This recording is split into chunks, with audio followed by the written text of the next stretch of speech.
अपनी ढपली अपना राग में आप सभी का बहुत स्वागत है और मैं हूं आपके साथ अमनदीप। घोसी उपचुनाव में सपा उम्मीदवार की जीत के बाद में लखनऊ में समाजवादी पार्टी कार्यालय के सामने देर रात होर्डिंग लगाई गई। ओम प्रकाश राजभर को लेकर लगाई गई होर्डिंग में लिखा गया था कि सभी दल सावधान, ओम प्रकाश राजभर दगे हुए कारतूस हैं। हालांकि बाद में रात में इसे हटा दिया गया। सपा के पूर्व राष्ट्रीय सचिव आशुतोष सिंह ने यह होर्डिंग लगाई थी। वो होर्डिंग की तस्वीरें भी आपको दिखा रहे हैं जो कि ओम प्रकाश राजभर को लेकर लगाई गई और इस होर्डिंग में आप तस्वीर भी देख सकते हैं और इसमें लिखा गया था कि ओम प्रकाश राजभर दगे हुए कारतूस हैं और साथ ही सभी राजनीतिक दलों को सावधान करते हुए ये पोस्टर लगाया गया। हालांकि रात को ये पोस्टर हटा भी दिया गया। तो घोसी में हुए उपचुनाव के बाद में राजनीति एक बार फिर से अपने चरम पर है और सपा से पहले गठबंधन के बाद अब बीजेपी से गठबंधन किया। इसको लेकर समाजवादी पार्टी हमलावर हुई है।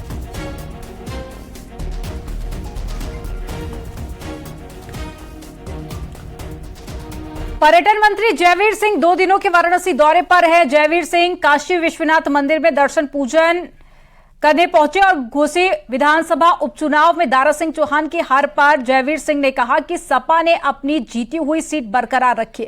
विपक्ष पर निशाना साधते हुए उन्होंने कहा कि विपक्ष जब हारता है तो ईवीएम पर ठीकरा फोड़ता है। उन्होंने आगे कहा कि हम घोसी में मिली हार की समीक्षा करेंगे और जयवीर सिंह ने दावा किया है कि 2024 में यूपी की 80 सीटें जनता बीजेपी के झोली में डालने का काम करेगी। ये समाजवादी पार्टी की जीती हुई सीट थी जो वो बरकरार रखने में कामयाब हुए हैं।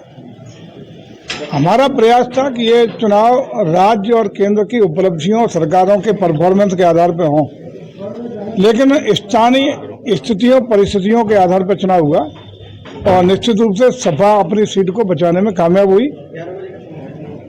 लेकिन जिस तरीके से विपक्ष हमेशा जब हारता, कल ये चुप है, हारता है तो भारत निर्वाचन आयोग ने हरा दिया, ईवीएम ने हरा दिया, प्रशासन ने हरा दिया।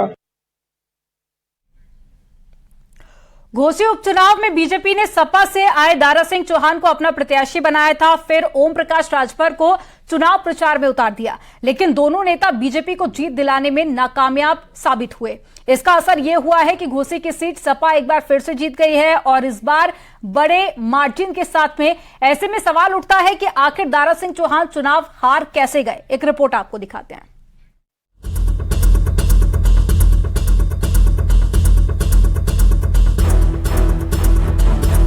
घोसी का विधानसभा उपचुनाव जिसमें बागियों का बोलबाला था, लेकिन परिणाम कुछ ऐसे आए कि दारा सिंह और ओम प्रकाश राजभर की नैया नदी किनारे गोते खाने लगी। चाहे बीजेपी के सहयोगी ओम प्रकाश राजभर हो या फिर संजय निषाद या फिर समाजवादी पार्टी का दामन छोड़ बीजेपी में शामिल हुए दारा सिंह चौहान, जो अपनी सीट भी बचा नहीं सके क्योंकि जातीय समीकरण के लिहाज से दावा जीत का किया जा रहा था। लेकिन अब रिजल्ट सामने आए तो दावे धरे के धरे रह गए। घोसी का रण जीतना बीजेपी से ज्यादा समाजवादी पार्टी के लिए जरूरी था, क्योंकि यहाँ बगावत करने वालों को सबक सिखाना मकसद था और इसमें सपा कुछ हद तक कामयाब भी हो गई और इसी कामयाबी के साथ साख भी बचा ली गई। उन ठगों के खिलाफ लड़ रही थी जो जनता को ठगने का काम करते हैं, लोकतंत्र को ठगने का काम करते हैं, पार्टियों को ठगने का काम कर रही थी। उस व्यक्ति पियरका चाचा के खिलाफ लड़ रही थी जो स्वयं भू अंतर्राष्ट्रीय नेता अपने 2 बच्चों के साथ आकर यहाँ की जनता को ललकार रहा था, यहाँ की धरती को रौंद रहा था और अहंकार और झूठ में जिस भाषा का इस्तेमाल कर रहा था, उस भाषा के लिए घोसी उनको कभी माफ नहीं करेगी। 5 साल मंत्री रहे दारा सिंह 2022 के विधानसभा चुनाव के ठीक पहले बीजेपी छोड़ समाजवादी पार्टी में शामिल हो गए थे, लेकिन 1 साल वनवास काटने के बाद वो दोबारा सत्तासीन दल के खेमे में लौट आए और फिर बीजेपी ने उसी सीट से उन्हें उम्मीदवार बनाया जो उन्हीं के इस्तीफे की वजह से खाली हुई थी। लेकिन इस बार घोसी की जनता ने दल बदलू नेता को अपने वोट की ताकत दिखा दी है। योगी सरकार में 4 साल वन मंत्री रहने के बाद 2022 की विधानसभा चुनाव से पहले दारा सिंह चौहान ने बीजेपी छोड़ सपा ज्वाइन कर ली थी, जिसके बाद सपा से दारा सिंह चौहान विधायक बने और फिर 1 साल का वनवास काटने के बाद दारा सिंह चौहान ने सपा छोड़ दोबारा बीजेपी ज्वाइन कर ली, जिसके बाद उन्हें इस्तीफा दिलाया गया और फिर उनके इस्तीफे से खाली हुई घोसी सीट पर दोबारा उन्हें बीजेपी ने अपना प्रत्याशी बनाया। लेकिन इस बार घोसी की जनता ने ये दिखा दिया कि उसकी पसंद दल बदलू नेता नहीं है। घोसी विधानसभा उपचुनाव में दारा सिंह चौहान का राजनीतिक भविष्य भी अब दांव पर लग गया है। चर्चा थी कि वो चुनाव से पहले मंत्री बनाए जाएंगे, लेकिन ऐसा नहीं हुआ। फिर बात चुनाव जीत के बाद मंत्री बनाने की उठी, लेकिन अब वो चुनाव हार चुके हैं और यहीं से दारा सिंह चौहान का राजनीतिक भविष्य अधर में फंस सकता है। ओम प्रकाश जी को डींग हाँकने की आदत है और वो क्या बोल रहे हैं क्या नहीं बोल रहे हैं उनको भी पता नहीं रहता। जैसे नौटंकी में जोकर होता है, राजनीति में जोकर की भूमिका में हमेशा ओम प्रकाश जी आते हैं। वो खुद हंसते हैं और जनता को हंसाने के लिए इस प्रकार की अनाप-शनाप बयानबाजी करते रहते हैं। समाजवादी पार्टी उसको बहुत गंभीरता से नहीं लेती है। घोसी के रण में ओम प्रकाश राजभर चुनाव प्रचार में सबसे आगे थे। चुनाव से 1 महीने पहले ही मऊ में डेरा जमा चुके थे, लेकिन उनकी प्लानिंग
गए हैं प्रवक्ता हैं बीजेपी से, बहुत स्वागत है आपका। अशोक यादव जुड़ गए हैं, समाजवादी पार्टी से प्रवक्ता हैं। अभिषेक राय भी हमारे साथ में जुड़ गए हैं, संवाददाता मऊ से, और साथ ही संकेत मिश्रा लखनऊ से हमारे साथ में जुड़ गए हैं। सबसे पहले रमाकांत मिश्रा जी, आप ही से शुरुआत करूंगी। वो बैनर और पोस्टर आपने भी देखा होगा, जो कि सोशल मीडिया पर भी अब काफी ज्यादा चर्चा का विषय बना हुआ है, जिसमें ओम प्रकाश राजभर को दगा हुआ कारतूस बताया गया है। किस तरह से जवाब देंगे? देखिए अमनदीप जी, चुनाव में जाते हैं तो चुनौतियां होती है और हार जीत तो लगी रहती है। कभी कोई जीतता है, कभी कोई हारता है। लेकिन अगर तकनीकी रूप से देखें तो ये सीट पहले से भी समाजवादी पार्टी के हाथ में थी। आज अगर हम देखते हैं जो कि अगर वहां पर बीजेपी की हार हुई है, तो निश्चित तौर पर कोई भी पार्टी चुनाव के बाद अगर हार होती है तो हार, जीत होती है तो जीत, हर एक के ऊपर में चिंतन और मंथन करता है। निश्चित तौर पर हम भी इस तरह का चिंतन करेंगे और या उसके कारण जानने का बिल्कुल कोशिश करेंगे, जो आखिर ये जो हार हुई किस वजह से हार हुई और इसके पीछे क्या कारण है। लेकिन आज देखें तो निश्चित तौर पर समाजवादी पार्टी, आज अगर हमने देखा कल जैसे 7 ऐसे विधानसभा सीट थे जिसके ऊपर में उपचुनाव हुआ और हमने, कोई कह रहा था जो कि नहीं ये तो एनडीए गठबंधन की हार है, तो मैं कह रहा हूं जो कि ये एनडीए गठबंधन की नहीं हार है। मैं कह रहा हूं भाजपा ने इन 7 में से 3 सीट जीती, जिसमें उड़ीसा के 2, उत्तराखंड के 1। ये जरूर है जो कि हार होती है, जीत होती है, चाहे वो अगर सीट बाय सीट अगर मुकाबला। रमाकांत मिश्रा जी, आप कह रहे हैं कि हार की समीक्षा की जाएगी, लेकिन दारा सिंह चौहान ने जितनी बार दल बदला है, क्या उसके बाद भी आपको लगता है कि यहां पर समीक्षा की जरूरत है? देखिए मैं कह रहा हूं हर एक चुनाव हो तो उसमें जीतना और हारना, समीक्षा तो होती ही होती है। आखिर दारा चौहान जी को वो पहले समाजवादी पार्टी से और फिर उसके बाद जब वो इस भाजपा में जब शामिल हुए, उसके बाद फिर अगर हार का सामना करना पड़ रहा है तो आखिर जनता का मूड क्या था, जनता क्या चाहती थी, जनता के वो कैसे, कौन से मुद्दे थे जो उनको प्रत्यक्ष रूप से उनका जुड़ाव था, तो ये सारी चीजें समीक्षा के अंदर में तो आएगी। लेकिन ये चीज अगर कह दें जो दारा सिंह चौहान की वहां पर हार हुई है उसके बाद हम समीक्षा नहीं करेंगे, तो ये मुझे लगता है हर एक पार्टियां ऐसी करती है। आप देखेंगे एक छोटी गलती भी हम देखते हैं जो कि चुनाव के बाद उसकी समीक्षा होती है, चिंतन होता है, उसके पीछे क्या कारण होते हैं। अभी तक तो समीक्षा की होगी ना सर, अभी तक क्या हार का बड़ा कारण आप देखते हैं? देखिए मैं तो ये कहता हूं जो कि चुनाव के अंदर में हार जीत लगी रहती है, ये पहली समीक्षा है। दूसरी बात है जो कि इसके पीछे जो कारण है निश्चित तौर पर हम देखेंगे जो कि इसके कारणों का क्या पता है, इसमें जनता का क्या ऐसे मुद्दे थे जो कि रह गए थे, जनता का जो प्रत्यक्ष या अप्रत्यक्ष रूप से जुड़ाव था वो क्या रह गया था, वो सारी चीजें बिल्कुल आएगी इस समीक्षा में, देखेंगे। और चलिए रमाकांत जी, मैं आपको एक बड़ा कारण बताती हूँ। कांग्रेस से पहले सपा में शामिल हुए थे दारा सिंह चौहान, उसके बाद में सपा से बसपा में गए, बसपा से भाजपा, भाजपा से फिर दूसरी बार समाजवादी पार्टी में शामिल होते हैं और उसके बाद में एक बार फिर से भाजपा में शामिल होते हैं। जनता की तरफ से कई सारे जब जानने की वहां पर कोशिश की गई ग्राउंड जीरो पे, तो कई बार जनता ने यह भी बात स्वीकार की कि इतनी बार जब दल बदला है किसी नेता ने, तो इतनी जल्दी विचारधारा आखिर कैसे बदल सकती है, यह भी तो एक बड़ा फैक्टर था। बिल्कुल सही बात है मनदीप जी, मैं इस चीज को मैं इग्नोर नहीं करता हूं, जो कि जिस तरह से जो पार्टियां बदल करके इस साइड बगल आए फिर उसके बाद उधर गए, निश्चित तौर पर रमाकांत जी, है और जनता भी आपने स्वीकार तो किया। अशोक यादव जी भी हमारे साथ में जुड़े हुए हैं।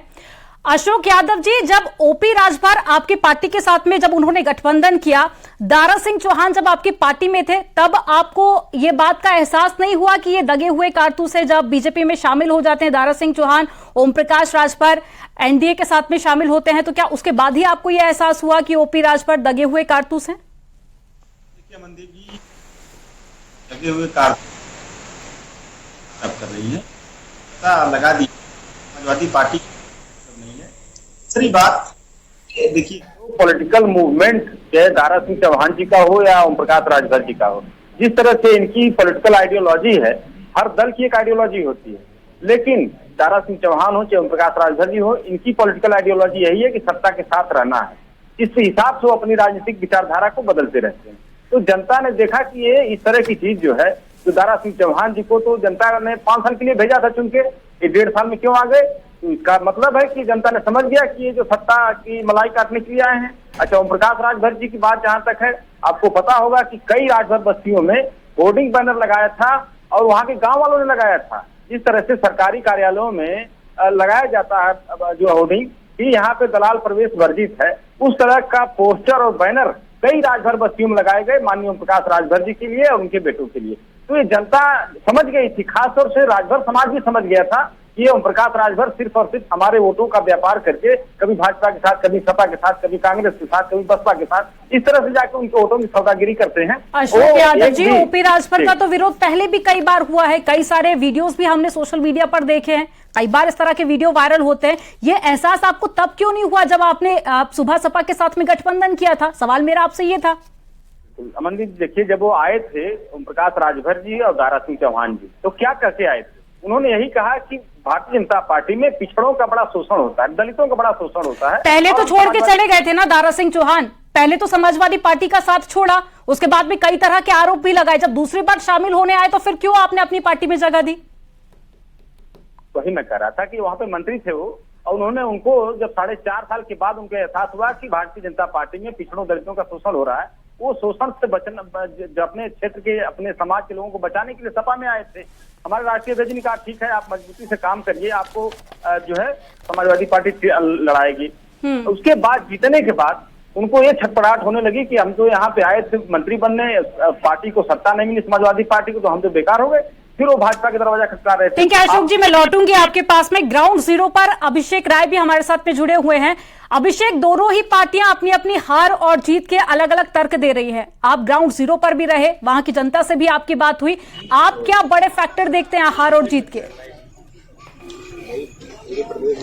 जी देखिए, ये तो ना ही समाजवादी पार्टी की जीत है और ना ही भारतीय जनता पार्टी की हार है। इसमें ये जो यहाँ के स्थानीय नेता हैं, जो ओम प्रकाश राजभर, जो अपने वादों को लेकर जनता के बीच में जाते थे और भारतीय जनता पार्टी को जिताने की बात करते हैं, समाजवादी पार्टी को जिताने की बात करते हैं, सबसे ज्यादा हावी मुद्दा ये रहा कि बाहरी बना स्थानीय नेता।